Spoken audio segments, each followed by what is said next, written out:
ভাটপাড়া পৌরসভার ২৬ নম্বর ওয়ার্ডের দিঘির পাড় এলাকায় একটি বাড়িতে নেশা মুক্তি কেন্দ্র চালাতো দুই যুবক।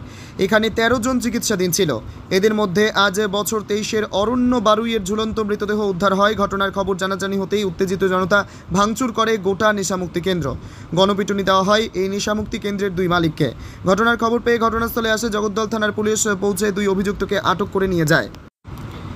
ভাটপাড়া পৌরসভার ২৬ নম্বর ওয়ার্ডের দিঘির পাড় এলাকায় একটি বাড়িতে নেশা মুক্তি কেন্দ্র চালাতো দুই যুবক। এখানে ১৩ জন চিকিৎসাধীন ছিল। এদের মধ্যে আজ বছর ২৩-এর অরণ্য বারুইয়ের ঝুলন্ত মৃতদেহ উদ্ধার হয়। ঘটনার খবর জানাজানি হতেই উত্তেজিত জনতা ভাঙচুর করে গোটা নেশামুক্তি কেন্দ্র। গণপিটুনি দেওয়া হয় এই নেশামুক্তি কেন্দ্রের দুই মালিককে। ঘটনার খবর পেয়ে ঘটনাস্থলে আসে জগদ্দল থানার পুলিশ। পৌঁছে দুই অভিযুক্তকে আটক করে নিয়ে যায়। জানতাম না, আমি ঘরে কাজ করছি, আমি দেখছি ওরা এখান দিয়ে পাইচারি করছে সমান। এই ছেলেগুলো মানে যাদের সেন্টার, ওরা দেখছি ঘুরছে, আর ওদের পেশেন্ট আসার সময় ওরা এরকম ঘোরে। আমি দেখি একটা গাড়ি আসলো, দেখলাম পেশেন্ট আসবে তার জন্য ওরা ঘুরছে। তারপরে দেখলাম গাড়িটা চলে গেল, তারপরে আরো একটা গাড়ি আসলো। তারপরে হঠাৎ দেখি চিৎকার। আমি রান্নাঘরে ছিলাম, হঠাৎ দেখি চিৎকার। কি হলো? তাড়াতাড়ি দৌড়ে আমি এখানটা এসেছি। আসার পর যে খুন করেছে খুন করেছে খুন করেছে, মানে যে মারা গেছে তাদের ওখানকার লোকজন, বাড়ির লোকজন, তারা বলছে খুন করেছে, এটা খুন ছাড়া কিচ্ছু না, ওখানে গলায় দড়ি দিতেই পারে না। এই সমস্ত শুনছি, শুনে দেখছি হুড় করে সব ঢুকে গিয়ে ভাঙচুর মারপিট, মানে সব দৃশ্য দেখা যায় না, সারা শরীর দিয়ে ওদের রক্ত ঝরছে। মনে হয় না, কারণ কি একটা সেন্টার যারা চালাচ্ছে তারা নিজেদের ব্যবসাটাকে এভাবে নষ্ট করবে?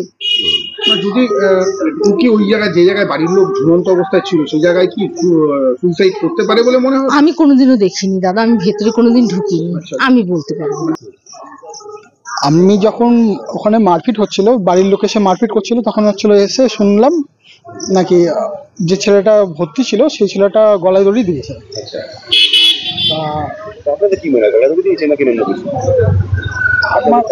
আমরা পরে কিছুই দেখিনি, আমরা যা শুনেছি সেটাই। বাড়ির লোক বলছে যে মার্ডার হয়েছে, মেরে গলায় দড়ি দিয়ে দিয়েছে।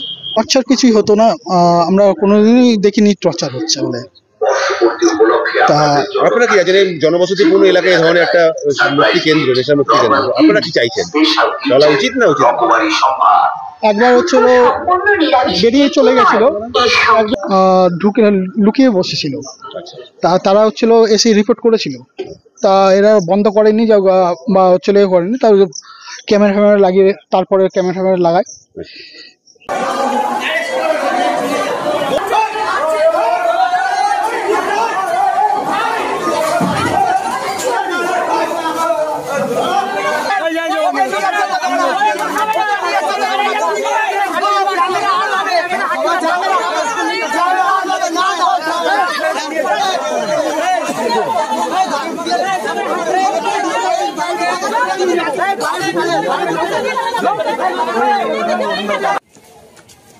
ব্যুরো রিপোর্ট, সঠিক বার্তা।